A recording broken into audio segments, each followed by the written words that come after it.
지금 선생님, 네, 서윤이가 숙제를 안 해왔기 들어왔으니까 그럼 때문에. 하이칼길 시작하도록 하겠습니다. 날이 갈수록, 하경이 날이 갈수록 뻔뻔해지는 서연입니다. 서연아, 너 자꾸 네? 그럼 효연이가 배운다. 너 따라한다. 자, 하경이부터 시작하겠습니다. 네. 네. 어, 너희는 이 책에서 이 책을 읽으면서 든 생각이 있으면 말해줘. 없으면 가장 인상 깊었던 부분이라도 말해줘. 호연이. 야, 잠깐만, 나 조금 이따 해도 될까? 세진이. 어, 나는 그 주인공, 강설이가, 이렇게 일제강점기 힘든 와중에도, 혼자서, 그 가족도 없이, 혼자서, 연해주, 뭐, 어디 왔다 갔다 하면서, 막, 다른 나라 언어를 막 이렇게 말하는 모습이 되게, 어린 나이에도 불구하고, 그렇게, 많은 언어를 습득하고, 어, 혼자서 이렇게 다닐 수 있다는 면이 되게 용기 있어 보였고, 나는 그러지 못하기 때문에 약간 그런 면을 배우고 싶었어. 음, 호연이.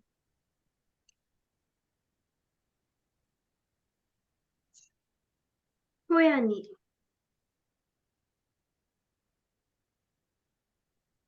호연아? 호연이 멎었네. 움직이는데? 그니까요. 안 호연, 들리는 거 호연 아니에요, 안 들려? 소리가? 뭔가? 다른 사람 또 먼저 진행해. 네. 그래서 잠깐만요.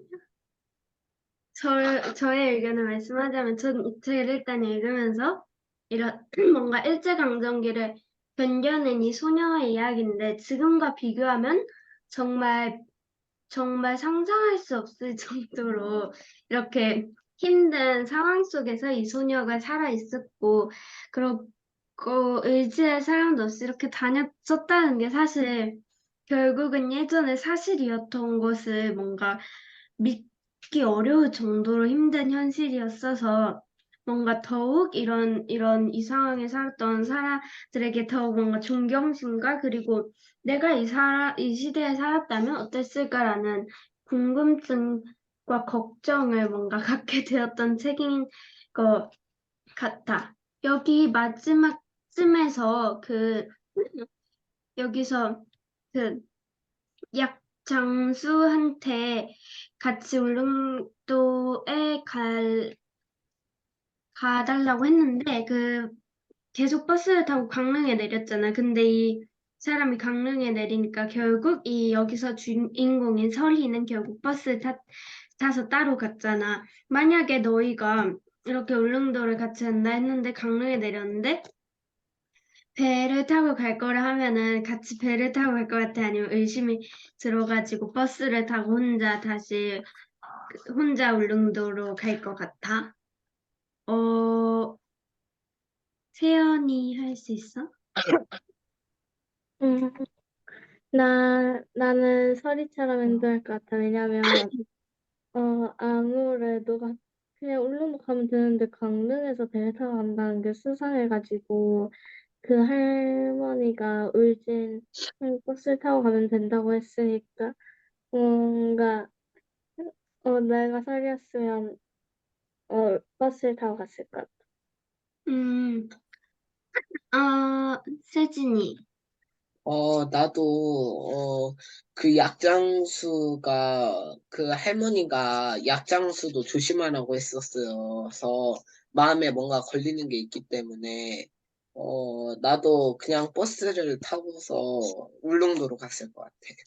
음, 어, 호연이 할 수 있어요? 어, 그러면 제가 해보자면, 저였어도 사실 나였어도 버스 타고 갔을 것 같아요. 왜냐면은 여기서 여기서 이 소녀가 계속 사람들을 믿었는데 계속 뭔가 당하는 일도 있었고, 나중에 그 사람이 친일파였다는 것을 아는 적도 많았고, 뭔가 그런 적이 되게 많았으니까, 나였어도 이제 뭔가 이런 사람이 갑자기 강릉에 내리면 되게 믿기 어려워졌을 것 같아서, 나도 결국 버스에 탔을 것 같아. 그래서 나는 이 책을 읽으면서 이 소녀의 감정이 굉장히 잘 이해가 되었던 것 같아.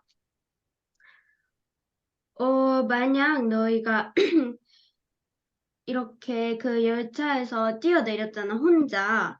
근데 결국 허허벌판인 곳에 혼자 뛰어내리게 된 거잖아. 너희가 이 상황이었다면 어떻게 행동하고 어떤 생각이 들었을 것 같은지 말해줘. 세진이. 나는 그냥, 거기 누워서 그냥 잤을 것 같아. 아무 생각 없이.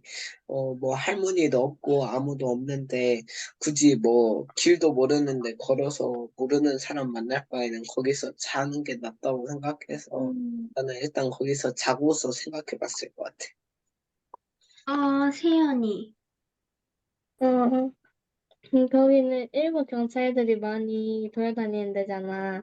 근데 난 일단 숨을 곳을 찾을 것 같기도 하고 같이 뛰어내리기로 했는데 그러니까 나중에는 왜 안 뛰어내리는지 알게 되었지만 지금 그때 뛰어내렸는데 갑자기 나 혼자여서 약간 무서울 것 같기도 하고 배신감 들 것.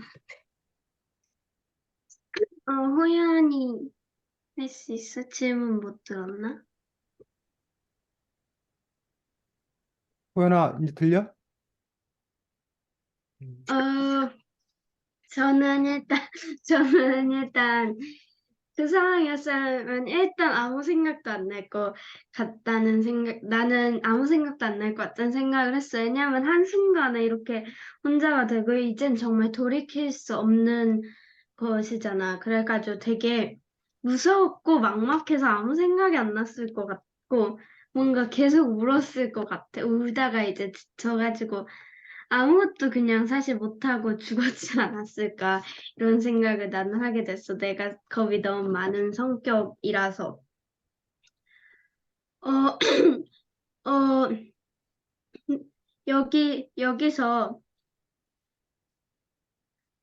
여기서 결국 이렇게 그 자신이 엄마가 낳은 막내를 만나게 되었고, 이제 할머니도 만나게 되잖아.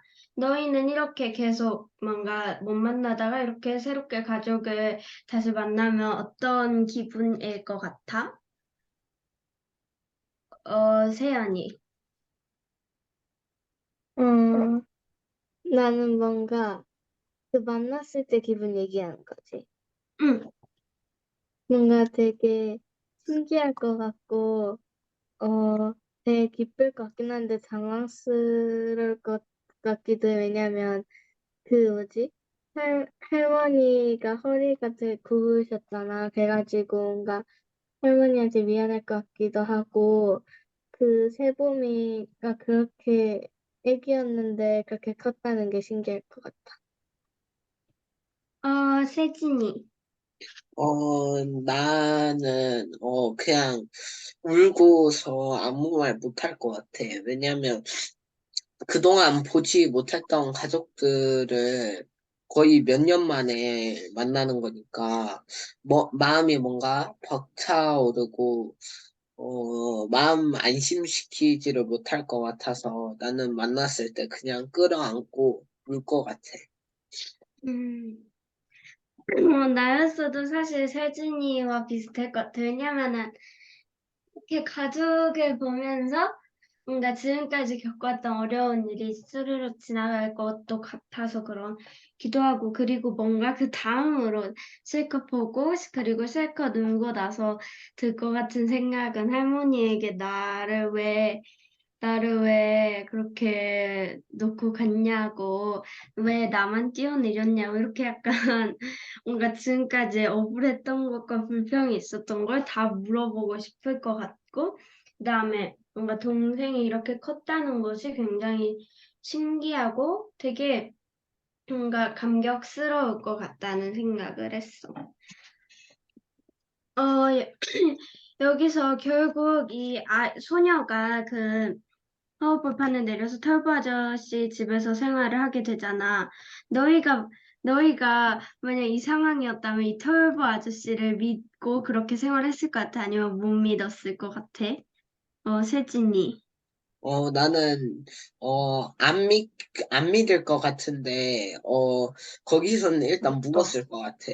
왜냐면, 당연히 모르는 사람이고, 처음 보는 사람이어서, 당연히 믿지를 못하겠지만, 믿지 못하고 그냥 도망간다고 하면, 뭐, 어떻게 할 수가 없기 때문에 일단 믿지는 않지만, 털보 아저씨한테 재워달라고는 할 것 같아. 음, 세연이. 나는 믿었을 것 같아. 왜냐면 열차에서 뛰어내리고 난 바로 후잖아. 그러니까 그 나중에는 탈보가 일본 편이라는 거를 알게 됐지만 아직은 그거를 어떤 사람한테 배신당한 적도 없고 일단 그 뛰어내렸는데 잘 데도 없고 하니까 믿었을 것 같고 털보가 그 했던 말에서 서리가 우리 조선인이라는 말을 듣고 털보가 조선인이라는 확신을 갖게 되었다고 했는데 나도 그 말을 듣고 털보를 믿었을 것 같아. 호연이 질문 들었어? 아니, 그럼 내 질문 다시 해줄게. 여기서 이 소녀가 허허벌판에 내렸는데, 그래가지고 결국 그 털보 아저씨 집에서 묵었잖아, 생활을 하고. 근데 너가 만약 이 상황이었다면, 이렇게 털보 아저씨를 믿고 생활할 수 있었을 것 같아? 아니면 못 믿었을 것 같아? 나는 믿었을 것 같아. 왜냐면은 이제 그 주변에 아무도 없고 그 부모님도 같이 없으니까 그 아무리 죽더라도, 아, 잠깐만. 왜? 호연아 잘 되고 있어. 응? 계속 얘기하면 돼, 호연아. 응? 왜 또 안 들려? 아까 잘하고 있다 왜 잠깐만이라고 해가지고. 다시 안 들리는데, 호연아? 참 이상하네. 에? 이제 들려. 해. 잠깐만이라고 한 다음부터 안 들렸으니까 그 다음부터 다시 하면 돼. 안 들려요. 이제 들려, 우리는. 그냥 계속 말해.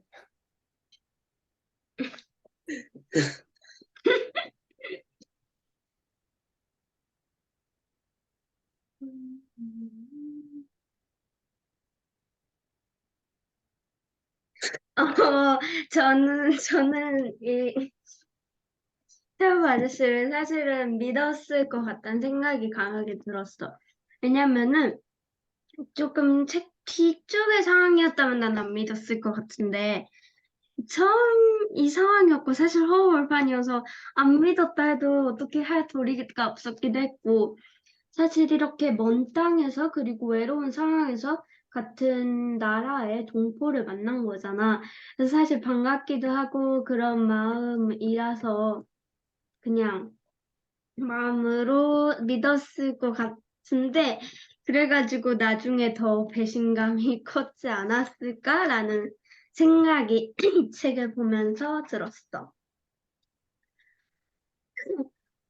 여기 이 책의 주제는 일제강점기잖아.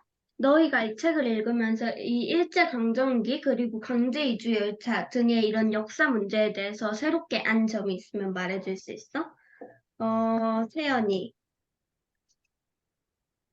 나는 그냥 일제강점기 때 한 사람들을 그냥 즐기는 일본 사람들이 우리나라 사람들 약탈하고 그런 건 줄로만 알았는데 그때 뭔가 맨 처음에 강제 이주를 한다고 해서 약간 이해가 안 됐던 부분이 있는데 나중에 가서 강제 이주도 했다는 걸 알게 됐어. 세진이.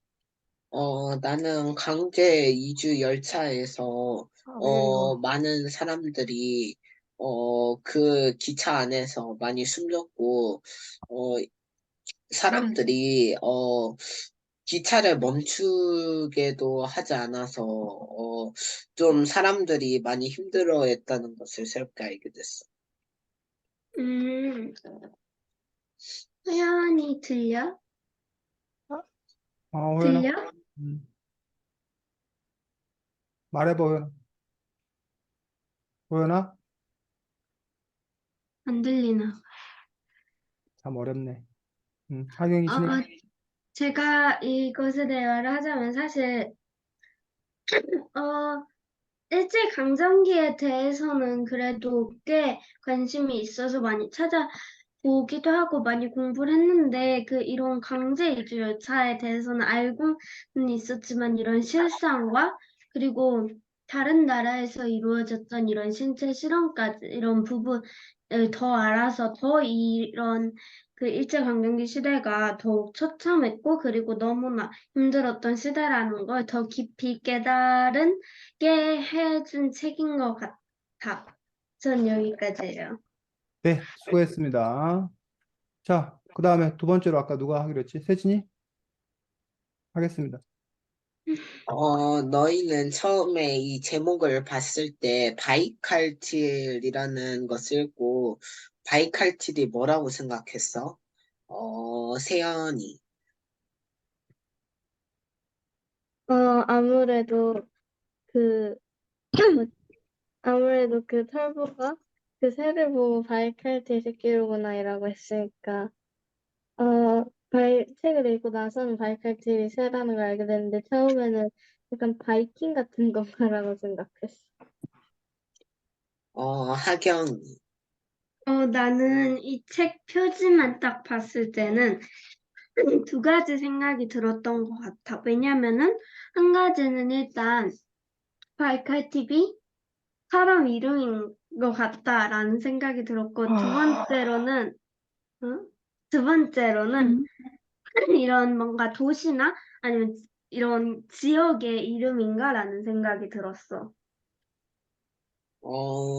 나도, 이 제목을 봤을 때는, 바이칼 렌스인데, 딱 가운데 중앙에 어떤 여자 소녀가 있어가지고, 이 소녀 이름이, 이게, 작가는 이주연 작가님인데, 한국인인데, 왜 이름이 네 글자 바이칼틸일까 생각하게 됐는데, 읽어보니까, 새 이름이라는 것을 알고서 뭔가 특이하다는 생각이 들었어.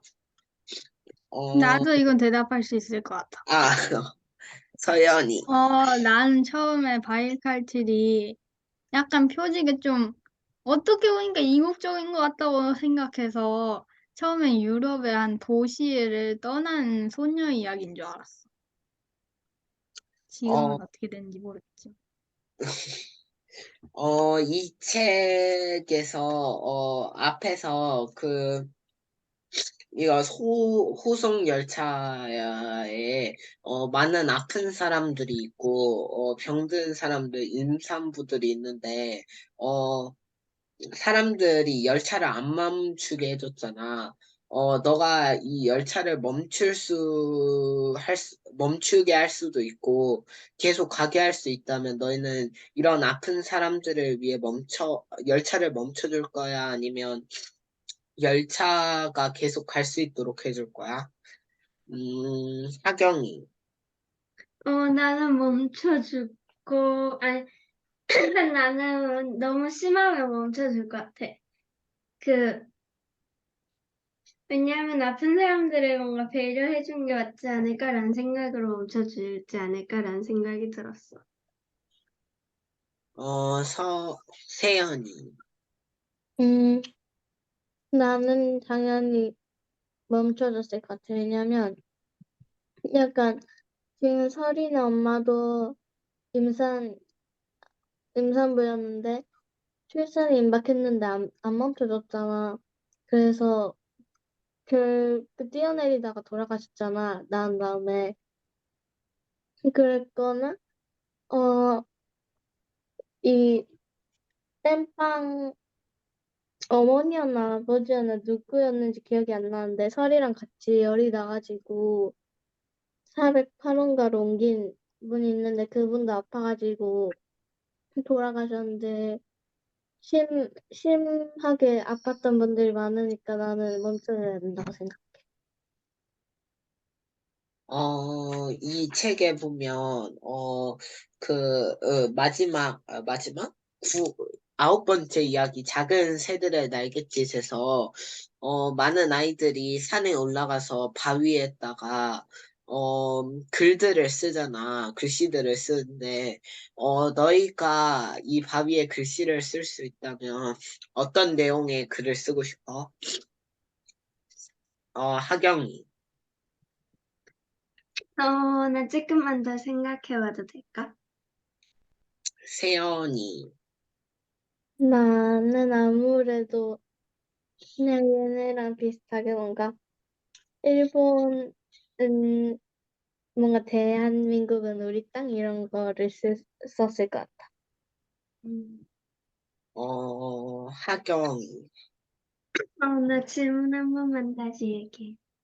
어, 너희가, 아홉 번째 이야기, 작은 새들의 날갯짓에서, 어린이들이 산에 올라가서 바위에, 대한독립 만세 이런 등의, 글씨들을 쓰는데, 너가 이 바위에 글씨를 쓸 수 있다면 어떤 내용의 글씨를 쓰고 싶어?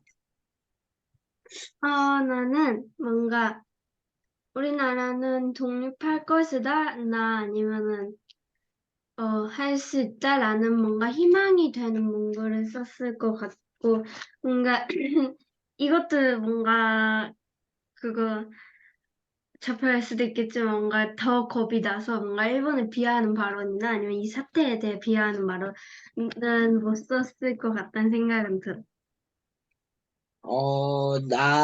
나였더라면, 뭔가, 일본 사람들을, 비하하는 발언을 했을 것 같아. 왜냐하면, 우리나라를 이렇게 일본 사람들한테 빼앗겼다는 그 감정들이 너무, 크게 들었고, 우리가 너무 고통받았다는 생각이 크게 들어서, 일본을 저주하는 발언을 했을 것 같아. 저는 여기까지 준비했어요. 네, 수고했습니다. 호연아, 안 들리는 거야? 잘 안 들리나 보지?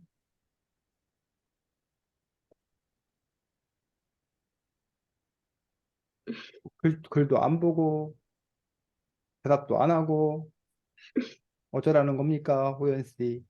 아, 우리는 너 들린다고. 예, 이제 들려요. 도대체 왜 이래?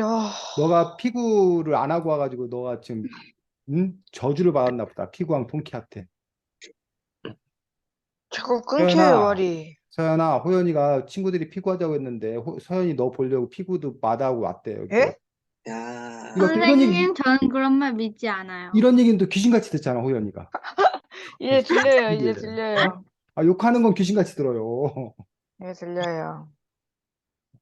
자, 다음 세연이 진행하겠습니다. 이 책의 제목이 안녕 바이칼틸인데, 너희는 이 책의 제목이 왜 안녕 바이칼틸이라고 이로 지었다고 생각해? 세진이. 나는 이 설이가 처음, 만난, 할머니 가족 말고 열차에서 내려서 처음 만난 생물체가 바이칼칠이고, 어, 그 새한테 마지막, 인사를 하는 것 같아서 바이칼칠, 안녕 바이칼칠이라는 제목이 붙은 것 같아. 하경이.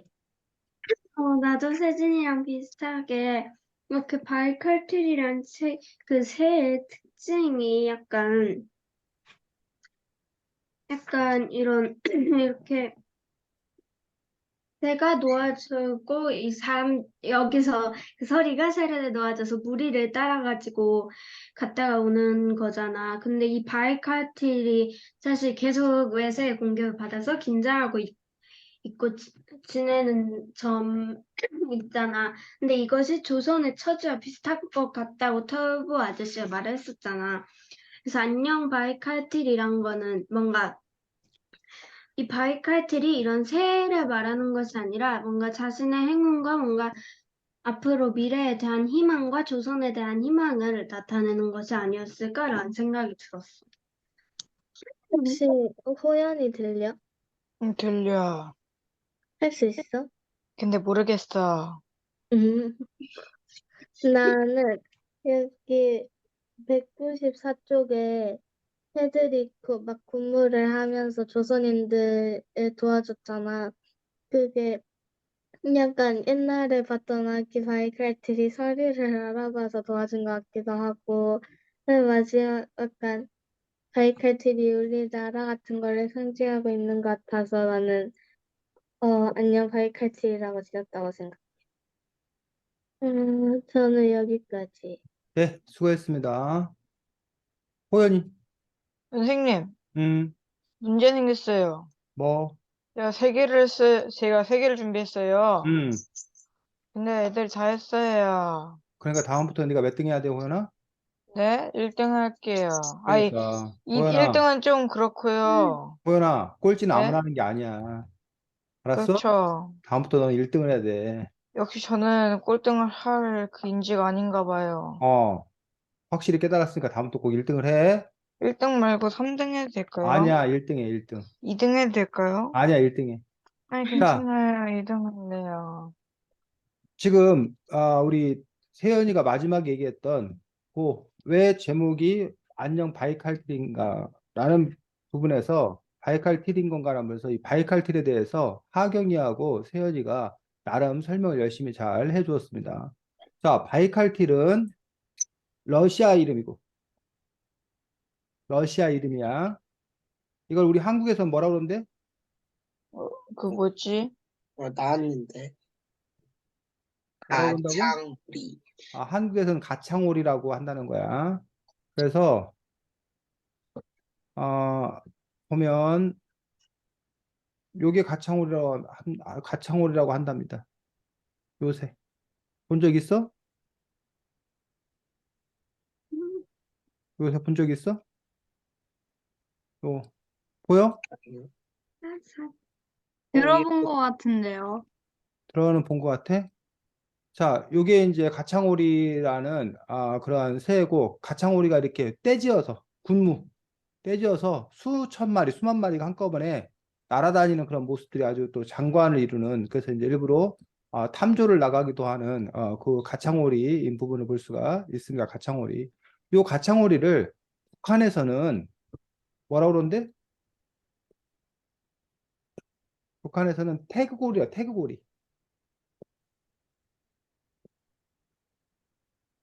북한에서는 태극오리. 그 가창오리 무늬가 태극 무늬가 있나 봐. 음. 여기 머리 부분? 아이고. 여기 부분인가 봐. 여기 머리 부분 여기에 태극무늬지. 보여? 여기 태극무늬. 우리 태극기 그 중간에 이렇게 있는 것처럼 이렇게 있는 거 태극무늬라고. 그래서 이게 여기를 이렇게 해서 태극오리라는 그런 이름이 붙어 있기도 하다고 합니다. 자, 그런데 요 새가 무슨 새야? 새가 우리 새 중에서 계절에 따라서 사는 곳이 달라지는 새를 우리 뭐라 불러? 야, 계절에 따라 사는 곳이 달라지는 새가 뭐야? 철새. 철새. 철새. 철새가 우리나라에 두 종류가 있어. 여름 철새하고 겨울 겨울철새. 철새. 그러면 바이칼틸은 여름 철새가 겨울 철새. 어? 겨울 겨울 철새. 철새지. 겨울에 우리나라에 왔다가 봄이 되면 다시 러시아 쪽으로 올라가는. 반면에 여름 철새 우리나라 대표적인 여름 철새 뭐가 있어? 음, 우리나라에 봄에 왔다가 가을이면 가는 거 대표적인 게 까치. 까치가 철새야? 제비. 까치 제비입니다. 철새 제비. 아니었어요? 자, 제비입니다. 제비. 여름 철새 대표적인 게 흥분들부에 나오는 제비고 요 바이칼틸 요 가창오리는 겨울 철새입니다. 그리고 우리 서연이가 아주 순진무구하게 얘기했던 뭐는 까치는 1년 내내 서연이 집에서 볼 수 있는 겨울에 안 보이는데요. 텃새입니다. 텃새. 1년 내내 우리나라에 살고 있습니다. 까치는 까치 같은 새 텃새입니다. 한 곳에 머무는 새. 자, 그래서 이 바이칼틸이 철새라는 것 때문에 바이칼틸인 것도 있어. 왜? 러시아에 가서요. 요 새가 우리나라에서 러시아로 갔다가 다시 우리나라로 돌아오잖아. 그런 것처럼 이 책에 나오는 주인공 가족이 우리나라에서 어디로 갔다가 러시아로 갔다가 다시 뭐 하는 이야기야? 우리나라로 돌아오는 이야기잖아. 그래서 이 바이칼틸은 단지 새가 아니라 아까 뭐 새어리 얘기했나? 그 자신이기도 하고 우리가 여기 그 우리나라 사람들을 러시아에서 뭐라고 불러? 우리나라 사람들. 예를 들면 네? 미국에서 우리나라 사람들 코리안이라고 코리안. 네. 까레요? 코리안이라고 부른단 말이야. 뭐라고 부른다고? 러시아에서 뭐라고 까레요? 불러요? 러시아에서는 우리나라 사람들을 뭐? 까레. 까레요. 까레야. 까레야? 까레야라고 하는데 이 까레야. 까레야나 코리안이나 다 어디서 온 거야? 한국어. 코리아. 코리아는 어디서 온 거야? 이 고려. 말은 고려라는 말이 퍼지면서 이제 코리아 그래서 뭐 러시아식 발음으로는 까레야 뭐 이런 식으로 이제 우리가 전개되고 있는 것들을 볼 수가 있는데 바로 이 까레아들의 운명, 까레아들이나 요 철새들이나 비슷한 거 아닌가라고 보여지는 그런 부분을 볼 수가 있습니다. 자, 이 책 안녕 바이칼티를 형식을 우리가 여기 팩션이라고 얘기해. 팩션. 팩션이라는 말 들어봤어? 팩션. 들어봤어? 안 들어봤어? 들어는 본 것 같아요. 팩션이 뭘 것 같아? 아는 사람? 자, 팩트가 뭐야? 사실. 팩션은 팩트의 뭐와? 팩과 사실? 픽션의 션을 따서 팩션이라고 그래. 픽션은 뭐야? 픽션. 픽션이 뭐야? 어? 교감 같은 거 아니에요? 픽션이 뭐라고? 발음이 나빠갖고 모르는 거야? 아니요. 영어로 써야 돼? 맞는 줄. 뭐라고? 픽션이 뭐였죠? 허구로 만든 맞지. 스토리 같은 거. 허구가 픽션 맞아. 네. 영어 단어 네. 픽션. 자, 그러면 이 픽션에 그래서 이제 우리가 픽션 앞에다가 난이 붙으면 논픽션. 논픽션이라고 그러잖아. 허구가 네. 아니다.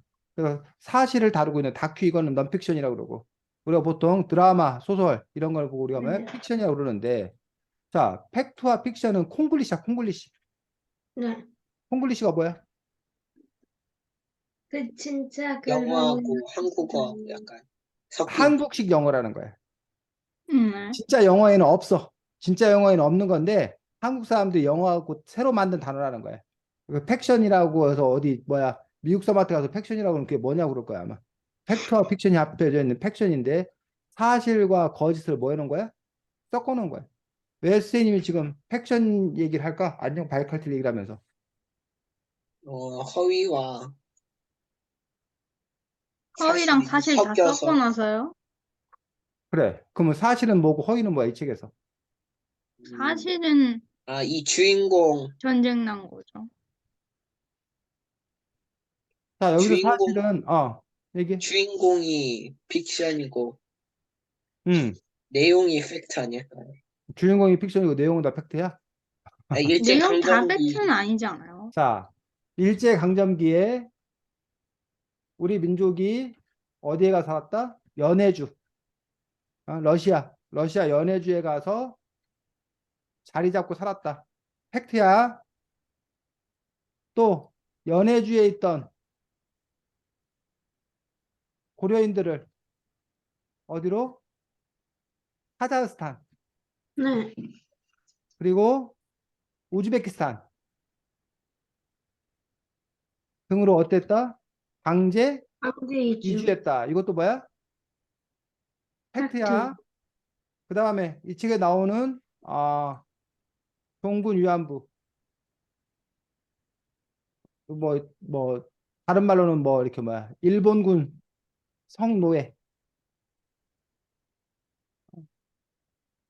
또 다른 사람들 이걸 정신대 뭐 이런 식으로 여러 개로 부르는데 보통 이제 종군 위안부라고 불러야 된다라고 얘기하고 있는데 요거에 대해서 논쟁 종군 위안부로 부를 거냐 일본군 성노예로 부를 거냐 정신대로 부를 거냐라는 부분들에 대해서 이 용어가 의미하는 바들이 조금씩 다릅니다. 그 용어가 자, 그 다음에 또 뭐가 있지? 생체 실험. 이 책에 보면 생체 실험하는 얘기 나오지? 어느 부대에서. 이런 얘기가 다 뭐라는 거야? 팩트요. 팩트라는 거야, 팩트. 그리고 요 등장인물들은 허구의 인물. 그 시대에 있었을 법한 인물들을 허구의 인물들과 이런 역사적 사실들을 모여서 합쳐가지고 팩션으로 이렇게 쓴 그런 작품인 것들이 요 책의 특징이 되겠습니다. 자, 이 책의 또 다른 특징.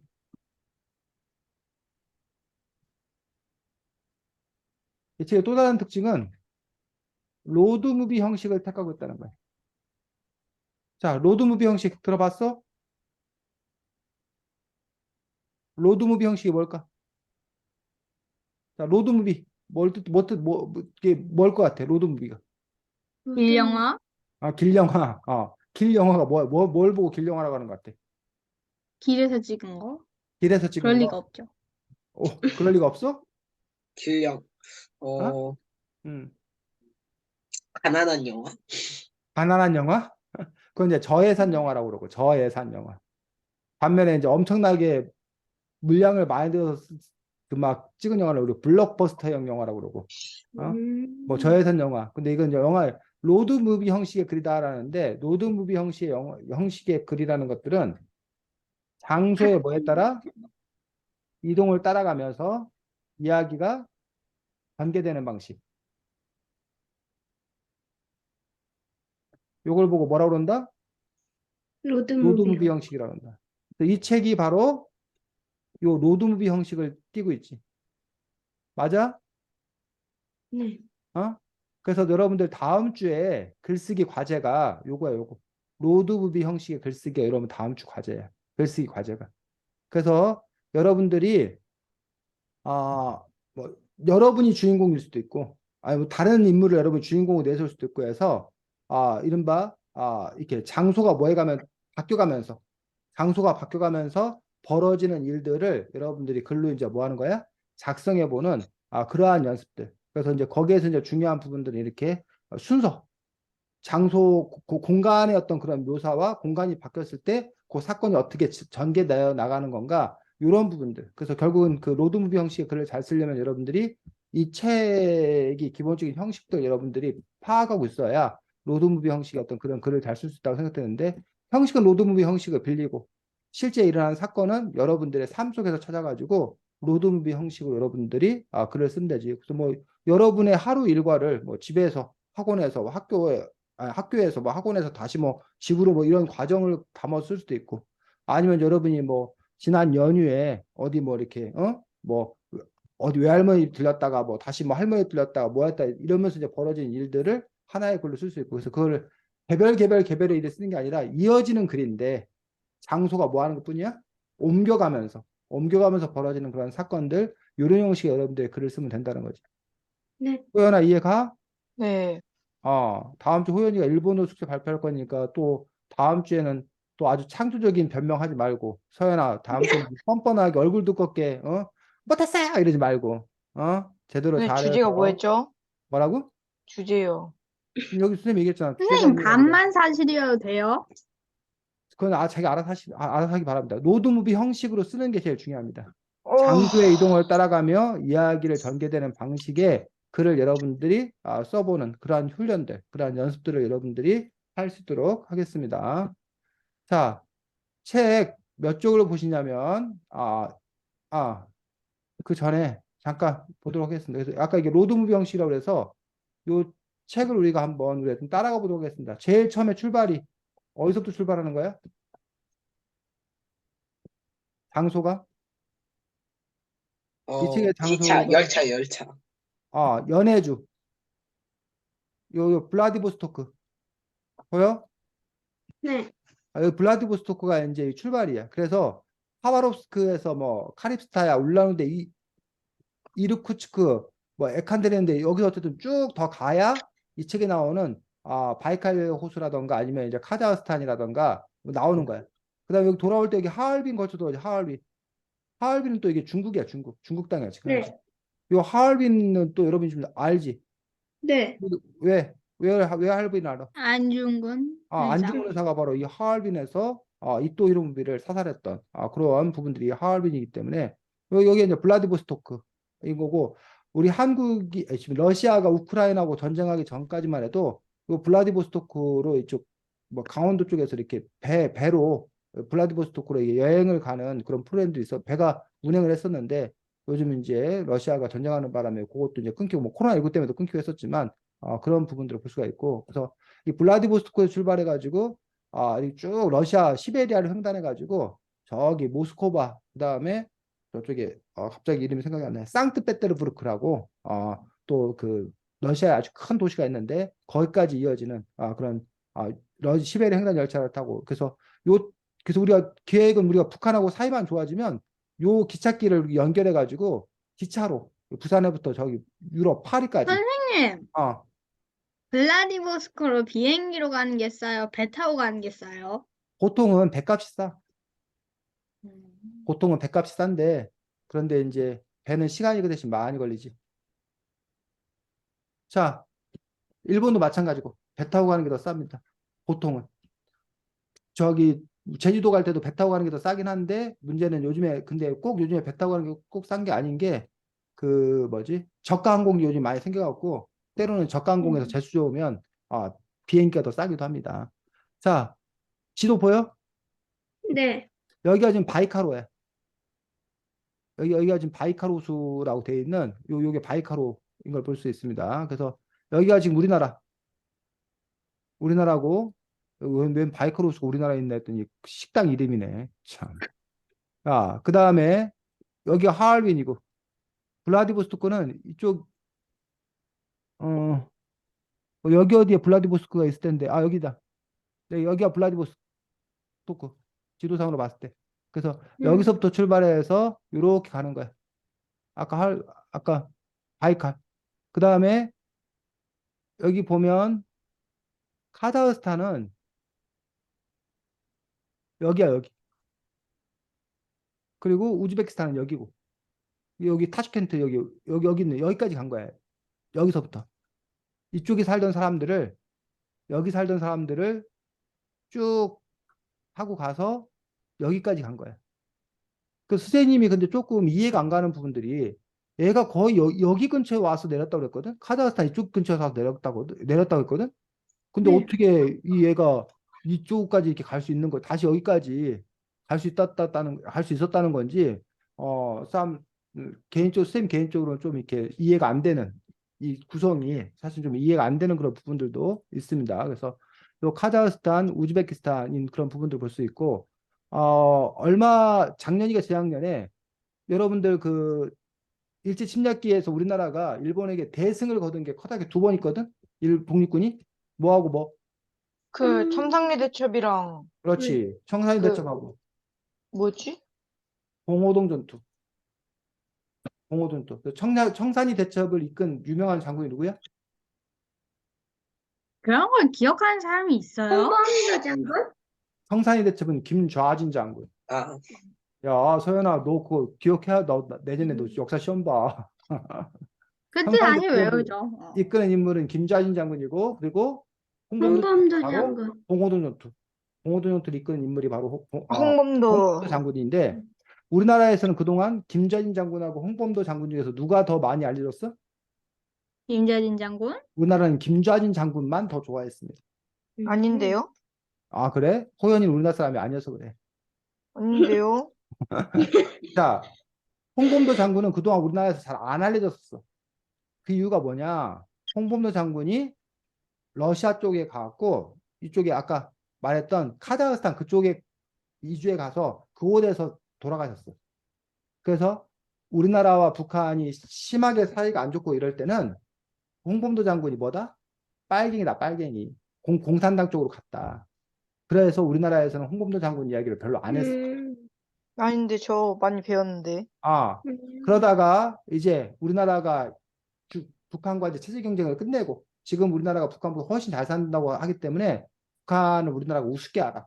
그러면서 자신감이 있는 거예요. 그러면서 홍범도 장군이 독립운동했던 시기는 공산주의자로서 독립운동한 것이 아니다. 그건 그 이후의 일이다. 그러니 독립운동한 그거 자체에 대해서는 우리가 뭐 하자? 인정을 하고 감사하자. 그러면서 이제 홍범도 장군의 유해를 우리나라로 모셔왔어. 그래서 지금 국립현충원 근데 어떻게 데리고 왔어요? 어? 어떻게 모셔왔어요? 뭐 그거는 그 뭐야 예를 들면 무덤 파가지고 거기 있는 북한에 유해를 있는 걸요? 아니 카자흐스탄 아, 러시아 쪽에 있었다니까. 카자흐스탄에 있는 유해를 거기서 이제 절차에 따라서 갖고 와서 이제 우리나라 대전현충원에 다시 안장하는 그런 부분들이 있고 그래서 홍범도를 기념하는 그런 그 사업들이 이렇게 우리나라에서도 지금 벌어지고 있는 그런 부분들을 볼 수가 있습니다. 그래서 그 홍범도 장군 같은 경우가 바로 이제 그 아까 말했던 러시아 연해주 그 일대를 배경으로 해서 독립운동을 하고 역시 소련 강제이주 당시에 카자흐스탄 이쪽으로 가게 됐던 그러한 부분들이고 지금 현재 카자흐스탄과 우즈베키스탄에 실제로 우리 고려인 뭐 4세, 5세들이 지금 현재 많이 살고 있는 그런 상황이고 그 우즈베키스탄, 카자흐스탄에 있는 고려인들이 우리나라의 방문 프로그램 또는 귀국 프로그램에 따라서 그 손주들 같은 경우가 우리나라에 오는 경우가 있습니다. 실제로. 그래서 우리나라에 와서 살아가는 또 그런 경우들이 있는 것도 볼 수가 있고 그 카자흐스탄과 우즈베키스탄에 가면 아직도 우리 그 뭐야 고려인의 어떤 그런 전통을 지키면서 러시아 사람으로 그러면서 고려인으로서 살아가는 그런 사람들의 모습을 볼 수도 있습니다. 그 김자진 장군은 여러분한테 지금도 그게 유명할지 모르겠는데 여러분이 어렸을 때 유명했는데 김자진 장군의 그 아들이 누구냐면 그 김두한이라고 장군의 아들의 주인공 그 김두한이라는 그런 유명한 깡패였고 나중에는 뭐 국회의원까지 된 그런 인물이 김두한이라는 인물이 있어. 장군의 아들이라는 유명한 영화 그다음에 소설책의 주인공이야. 거기서 그 장군은 김자인 장군이고 그 아들이 김두한이라는 사람이에요. 그다음에 그 김두한의 딸이 누구냐면 김을동이라는 여성 배우야. 여자 배우. 여자 배우인데 그 인물 그 사람도 나중에 국회의원까지 하게 돼. 김을동이라는 그 여자 배우도. 김을동의 아들이 누구냐? 여러분이 알 수도 있는 사람인데 송일국이라는 아주 잘생긴 배우야. 남자 배우 송일국이라는. 아, 그 사람이 옛날에 주몽이라는 드라마의 주인공도 하고 그랬던 인물이고 송일국의 아들이 누구냐?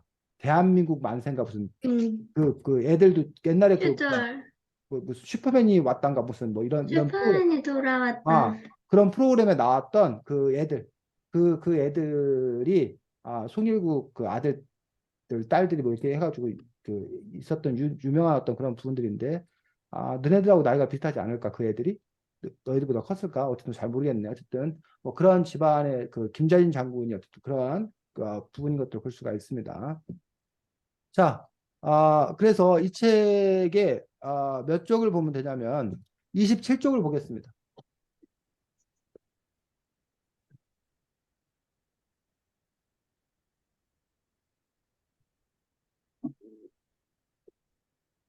자, 27쪽 밑에서 8째 줄. 서현 읽었습니다. 한동안. 밑에서요? 밑에서 8째 줄. 한동안 새를. 27조 아니었어요? 27쪽. 밑에서 8째 줄.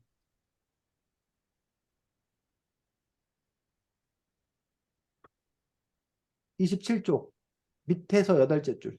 한동안 새를 잠깐만. 바라보다가.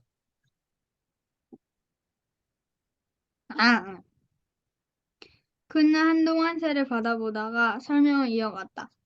바이칼틸은 평화로움을 얻기 위해서 사나운 새들과 맞닥뜨렸을 때 싸움에서도 이겨야 하고 날아오는 총알도 피할 수 있어야 한다고 했다. 남쪽으로 가는 길에 혹독한 환경을 견뎌내야 살아남을 수 있다는 것이다. 우선 요게 조금 이 글은 두 가지 의미를 갖고 있습니다. 하나는 바이칼틸이라는 새가 실제로 러시아 이 바이칼호에서 남쪽 우리나라까지 날아오르는 그런 과정에서 실제로 이것들을 뭐 한다는 거야. 사나운 새도 피해야 되고 날아오는 총알도 피할 수 있어야 돼. 사람들이 사냥하고 이런 것도 피할 수 있어야 된다. 실제 그 바이칼틸이 겪는 고통에 대해서 얘기하고 있는 거야. 고난에 대해서 얘기하고 있는 거야. 또 하나는 뭘 얘기하고 있는 걸까? 주인공을 만나야 될 거. 요 주인공 얘가 누구야? 설이야?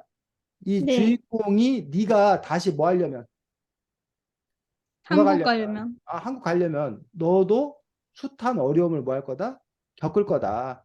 라는 것들을 얘기하고 있는 거야. 이런 걸 보고 우리가 복선이라 복선. 뭐라고 한다고? 옥선.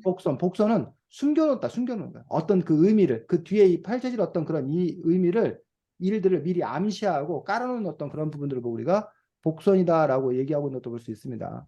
32쪽 보겠습니다.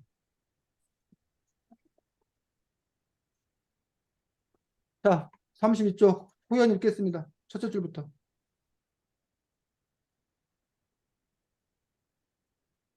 네? 32쪽 첫째 줄부터 읽겠습니다. 어디까지요? 그냥 읽어.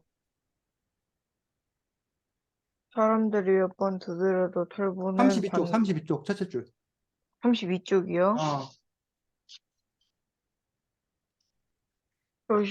러시아 경찰인 것 같았다. 그들의 발자국 소리가 멀어진 뒤에야 첫째 줄. 네? 32쪽 첫째 줄. 우리가 한 발 늦었네부터요? 첫째 줄. 32쪽 첫째 줄. 일본 사람, 조선 사람. 아, 일본 사람, 조선 사람 가릴 거 없이 모두 잡아다 가두어 놓아야 해. 생김새가 비슷해서 가리기도 힘들 뿐더러 두 나라가 어차피 한 통속이니 말이야. 우리가 한 발 늦은 거기까지. 자, 이게 러시아 경찰의 입장이야. 요 말이 무슨 말이야?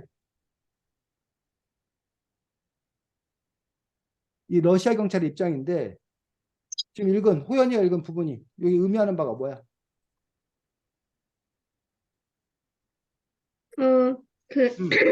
어차피 둘 다 남의 나라라는 거 아니에요?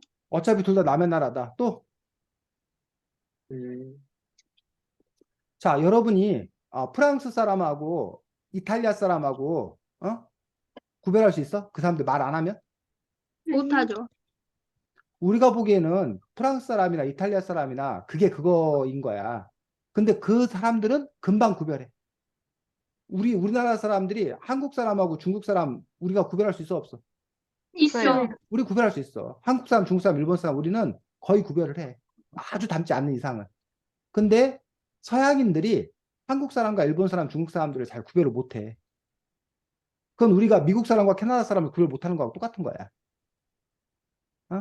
그래서 이 얘기, 러시아 사람 입장에서는 한국인이나 일본인이나 조선인이나 일본인이나 구별이 잘 안 갔다는 거야, 첫 번째. 자, 두 번째. 두 나라가 어차피 한 똥 속이니 말이야. 이건 뭔 말이야? 두 나라가 어차피 한 똥 속이라는 이게 무슨 말이야? 자신들에게는 어차피 둘 다 편이 없이 그냥. 자, 당시에 조선은 뭐였어? 뭐지? 일본의 식민지였어. 아씨, 그래서 우리 조선 사람은 일본과 한 똥 속이야? 아니요? 아니지, 우리는 일본에게 나라를 뺏겨서 우리는 일본이 아주 죽일 놈들이지. 그런데 우리는 그렇게 보는데 누가 보기에는? 러시아. 러시아가 보기에는 조선은 이미 일본에게 먹혔기 때문에 조선 사람은 일본 편이라고 생각을 하는 거야. 그런 게 어딨어요. 일제감정인데.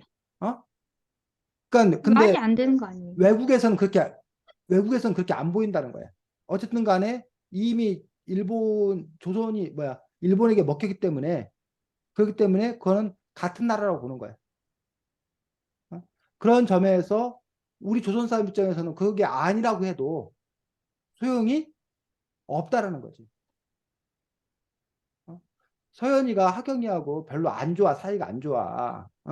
아우, 쟤 별로야, 막. 근데 세진이가 보기에는 너네 같은 학교 다니잖아. 그냥 같은 학교 다니잖아. 하고 그냥 한통속으로 밀어붙인단 말이야. 그 서연이가 얼마나 기분 나빠.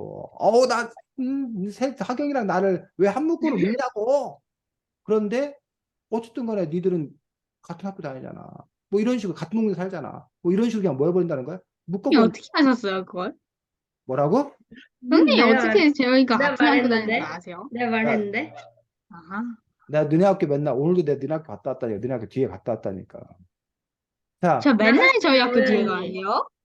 너네 학교 뒤에 맨날 가갖고 서연이 나 공부 맨날 잘하니까. 점심시간마다 학교 탈출할까 말까 걱정하. 그 탈출해서 만나자. 뒷산으로 와. 자, 그래서 어쨌든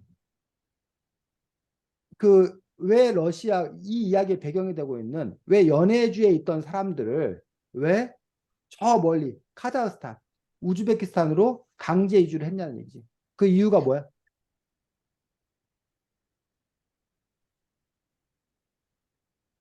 그 이유가 역사적 배경을 보면 러시아와 일본이 무슨 일이 있었어? 선생님, 어, 저만 러일 튕긴 거예요? 전쟁? 러일 전쟁. 호연아 뭐라고? 러일 전쟁. 저만 튕긴 거예요? 너만 왜 튕겨? 몰라요. 잘 있는데? 아까 전에 나가지 않았어요? 모르겠습니다. 자, 러일 전쟁이 있어. 러시아, 일본은 서로 적대적인 국가였다는 얘기. 전쟁을 치른 나라였다는 얘기. 그리고 나중에 이제 제2차 세계대전이 또 발발해. 제2차 세계대전 당시에도 일본은 누구랑 편을 먹고 독일과 편을 먹는단 말이에요. 독일, 소련은 독일과 이탈리아. 전쟁을 하고 나중에 소련이 일본과도 전쟁을 하게 돼. 그러니까는 적국이야, 적국. 왜 이탈리아도 있잖아요. 그런데 그렇기 때문에 소련 입장에서는 일본과 이 조선인이 뭐라고 생각한 거야? 한통속이 똑같은 되어서 소련의 국방을 위협한다고 생각하는 거예요. 그래서 요 일본 간첩을 적발해야 되는데 이게 조선인인지 일본인인지 구별이 안 되니까 그러니까 상관없네요. 이 조선인을 뭐 한 거야? 옮겨버린 거야. 그러면 일본인들이 왔을 때 그게 일본인이라는 것, 적이라는 걸 쉽게 뭐 할 수 있도록 하기 위해서 식별하기 위해서 알려고요. 알기 위해서 이해가? 그래서 소련이 조선 사람들을 이렇게 옮긴 이유가 여러 가지 이유가 있어. 또 하나는 이 카자흐스탄과 우즈베키스탄 그 지역의 그런 농토를 개척하기 위해서. 그래서 생산력을 높이기 위해서 인구 이동을 시킨 어떤 그런 이유도 있고 또 한쪽에서는 공산주의 국가에서 공산주의 이념으로 묶이자는 거예요. 민족보다 우선해서. 그래서 여러 민족들을 그냥 뭐 하겠다는 거야. 혼합. 막 섞어버리겠다는 거예요. 그래서 민족 중심으로 가지 않고 소련이라는 공산주의 이념으로 다시 한번 대동단계를 시키겠다는 거예요. 그런 여러 가지 이유로 스탈린 정권 시대에 강제 이주를 시킨 거였다는 거지. 그리고 그 과정에서 이 개인들이 이러한 고통과 고난을 겪었던 거고. 그래서 실제로 지금도 마찬가지지. 러시아와 우즈베키스탄은 사실은 과거에 뭐야? 구소련 같은 나라였어. 한 나라였어. 근데 그것들이 이제 소련이 멸망한 이후에 우즈베키스탄이 독립을 한 거잖아. 아니 우즈베키스탄이 아니네. 우크라이나가. 우크라이나, 우즈베키스탄, 카자흐스탄 다 그때 독립한 나라들이에요. 근데 그 우크라이나하고 지금 러시아가 전쟁을 치르고 있는데 사실은 그 안에 살아가는 아이 한 명, 사람 한 명 각자의 어떤 그런 삶은 그 전쟁으로 인해서 자기 인생이 송두리째 뭐야? 바뀌어버린 거지. 여기 나와 있는 어떤 그런 인물들처럼. 그래서 역사라는 커다란 물질기 속에서 그 역사를 살아가는 한 인물들이 어떠한 고난과 고통을 겪으면서 살아갈 수밖에 없는가. 그런 것들을 이 책에서 보여주고 있는 그런 부분들 볼 수가 있습니다. 자, 또 하나. 이 책에서 우리가 눈여겨봐야 될 것들은 바로 사람이야, 사람. 우리가 흔히 말하는 뭐와? 조선 사람, 좋은 사람과 나쁜 나쁜 사람. 사람. 그래서 어때? 세진이가 보기에는 세상에 좋은 사람이 더 많아? 나쁜 사람이 더 많아? 나쁜 사람. 나쁜 사람이 더 많아? 서현이는? 당연히 나쁜 사람이 많죠. 그래? 호연이는? 하경이는? 음, 음, 당연히 대답이 제일 궁금해요. 하경아, 좋은 사람이 많아? 나쁜 사람이 많아? 그래도 좋은 사람이 많지 좋은 사람이 않나? 많아? 호연아, 네 주변에는? 세상에는 좋은 사람이 많아? 나쁜 사람이 많아? 나쁜 사람. 좋은 나쁜 사람이 많아? 세연아, 그냥 나쁜 사람이요. 세연아, 어떤 사람이 많아? 너는? 마이크. 마이크 켜고. 좋은 사람이 많은 것 같아? 나쁜 사람이 많은 것 같아? 세연이 너도 마이크 안 되니? 좋은 사람? 어? 좋은 사람? 좋은 사람? 그러니까 지금 그 수입 깜짝 놀랐네. 나쁜 사람이 많다고 생각하는 나쁜 여러분들도 깜짝 사람이 놀랐네. 많아요. 선생님이 어떤 분하고 뭐 얘기를 하는데 그 사람이 그러는 거야. 자기는 세상에 살면서 나쁜 사람은 8, 9명이고 좋은 사람은 한두 명밖에 안 된다는 거야. 선생님 깜짝 놀라고 아니에요. 뭐 말도 안 돼. 내가 만나본 사람들 중에는 나쁜 사람은 한두 명도 안 되고 좋은 사람이 여덟 아홉 명인데 어떻게 그 나쁜 사람이 많다고 할 수 있냐? 그랬더니 나보고 너무 세상을 모른대. 쌤 보고. 그래도 나도 50년 이상 살면서 너도 많은 사람을 만나봤어요. 나쁜 사람은 거의 없던데요. 그랬더니 아니래. 세상은 그렇지 않대. 근데 여러분은 선생님이 50몇 년 동안도 깨우치지 못하는 거 여러분 벌써 이렇게 깨우치고 있는 거야. 자, 여기도 봐봐. 여기 보시면 6명 모였는데 나쁜 사람이 그렇게 많아? 2명이나 있죠.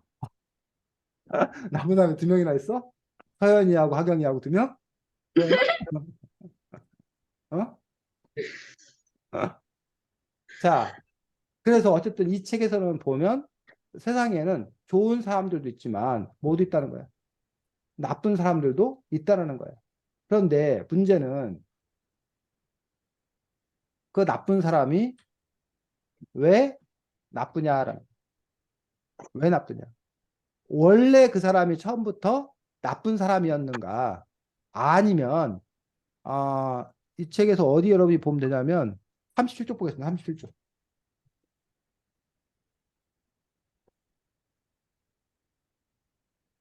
자, 37쪽에 왜 물론 그 당시에는 이제 우리가 물론 나쁘다는 기준도 좀 다른데 여기서 어쨌든 우리가 나쁜 사람들 중에 하나는 왜 친일파들이 나쁜 사람이겠지. 왜 이 사람은 나쁜 털보는 왜 나쁜 사람이 됐다는 거야. 쉽게 말해서 37쪽.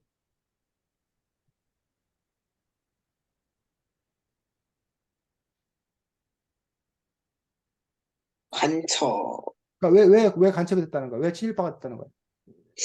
어, 독립운동에 참여하다가 일본 음. 경찰에게 발각되어 죽음을 면해주는 대신 일본을 돕기로 했어. 그리고 그 다음에 또 뭐라고 돼 있어. 그 다음 문장. 아들을 볼모로 일본 군대에 데려와. 그럼 이 털보는 왜 독립군들을 몰래 가서 고발을 하는 그런 나쁜 일, 민족을 배신하는 일을 할 수밖에 없었나? 라는 부분에서 자기가 뭐 해야 되니까 살아야 되니까. 어? 자기 아들을 살려야 되니까. 어쨌든 간첩이잖아요. 뭐라고? 어쨌든 간첩이잖아요. 어쨌든 간첩이야. 그런데 과연 그 부분에 있어서 이 사람이 그렇게 행동하는 것들. 또는 나중에 보면, 이 여자애를 뭐 이렇게 팔아 넘기려고 그러고 그런 사람들 있잖아. 왜 그러면은 안중근 어, 아들도 잘못 없는 거 아니에요? 안 죽은 아들이 또 왜? 안중근 아들이 그 뭐지?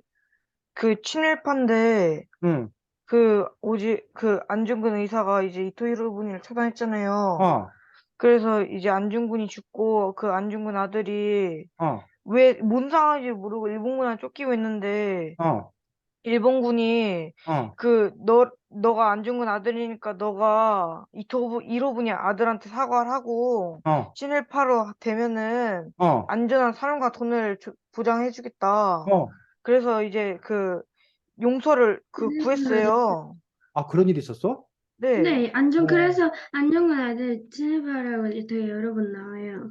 그래서 정말? 그 김구가 독립하면은 죽여야 할 1순위가 안중근 아들. 정말? 왜 선생님은 그 얘기를 처음 들었지? 와, 그만큼 선생님이 공부를 안 했다는. 그러게 말이야. 아유, 선생님 오늘 호연이한테 큰 걸 배웠네. 선생님이 팩트 체크를 한번 해보도록 하겠습니다. 호연이 말이 진실인지 거짓인지는 다음 주에 선생님 확인해서 말하도록 하겠습니다. 유튜브에 찾아보시면 나와요.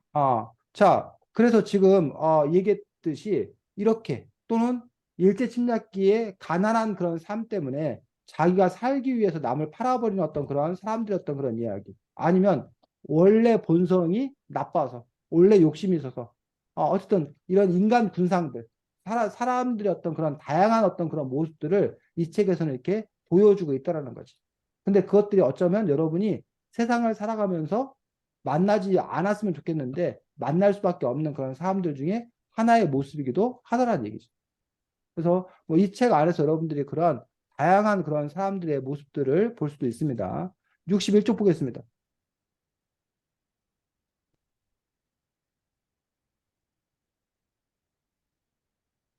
선생님, 어, 저 지금 잘 나가봐야 되는. 가고 내일 다음 주 숙제 로드무비 형식 글쓰기 잘 해오고. 선생님, 그럼 자, 예를 들어서 어떻게 했어야 돼요? 61쪽 밑에서 여덟째 줄 이 책 책을 잘 읽어보고 이 책에서 어떤 형식으로 장소를 이동해가면서 글들을 썼는지 보면서 이 책의 형식에 따라서 너도 장소를 이동해가면서 어떤 내용들에 대해서 글을 써보면 되지.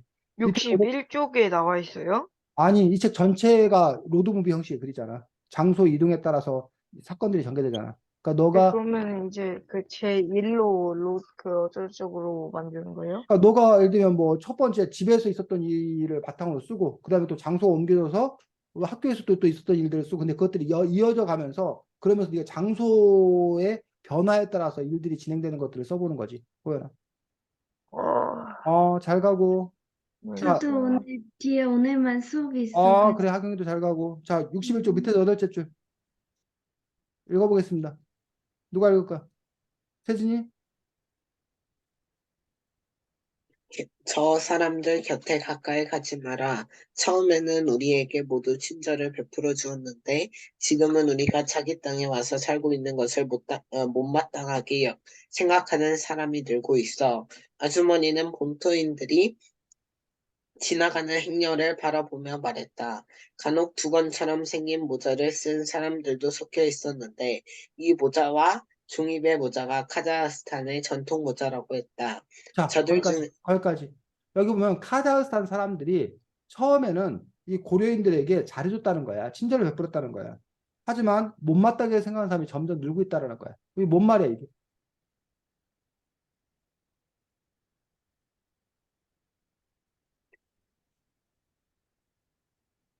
왜 이런 거야?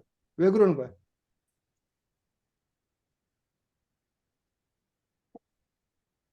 62쪽에도 그 얘기가 계속 나오지. 62쪽에도. 넷째 줄. 물론 저들 중에는 지금까지도 우리에게 친절을 베푸는 사람도 있지만 자기 나라라고 텃세를 부리는 사람도 있으니 조심해야 한다. 그래서 우리는 언젠가 우리 조선으로 돌아갈 마음의 준비를 하고 있어야 해. 언젠가 될지는 모르지만 이라고 하는 그런 부분들. 자, 카자흐스탄 사람들 입장에서 고려인들이 와가지고 일을 해준 거야. 그러니까 두 가지 입장이야. 하나는 고마워야 되는 거 아니에요? 고려인들이 왔는데 너무 불쌍한 거야. 그러니까 불쌍하니까 안 됐어서 도와주는 그런 마음들, 사람으로서. 두 번째는 지금 서현이가 얘기했듯이 그 사람들이 와서 일을 해주니까 그 노동자들이 생긴 거야. 일해줄 사람들이 생긴 거야. 값싼 노동력이 생긴 거야. 그럼 그거에 대한 고마운 마음들. 그래서 친절하게 베풀어 준 거야. 도와준 거야.